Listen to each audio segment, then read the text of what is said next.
Let's turn to the latest news. Very disturbing news on the missing U.S.-based journalist Jamal Khashoggi, apparently murdered inside a Saudi consulate in Turkey. Do you think the United States needs to get a hold of this reported recording that Turkish officials have in order to come to a specific conclusion about what happened inside the consulate?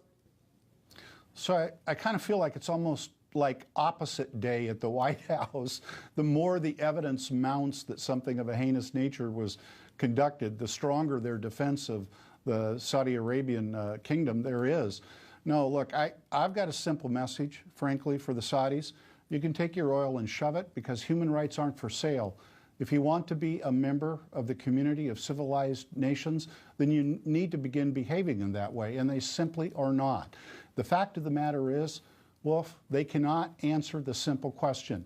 Mr. Khashoggi went in, he didn't come out, so where is he? Well, do you think Congress will take specific action if President Trump decides to ignore all this? I do, and I think there are a couple of three actions that immediately should be taken.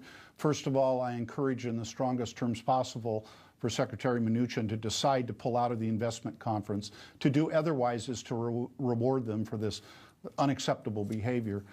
Secondly, I think it's time that the president sent to the U.S. Senate a nominee for ambassador to Saudi Arabia, because the truth of the matter is dealing with these things, communicating to them, is made much more possible when you have high-ranking diplomats on the ground to express our displeasure and help them see the error of their ways. And thirdly, the action that I think Congress will take is not to approve any more arms sales to the Saudis.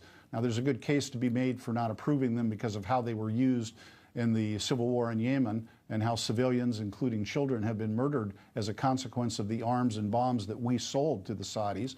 But above and beyond that, in this instance, I think we ought to stop those arms sales, and I think that's what Congress would do at the next opportunity. Congressman Denny Heck, thanks for joining us. Thank you, sir. Up next, Robert Mueller's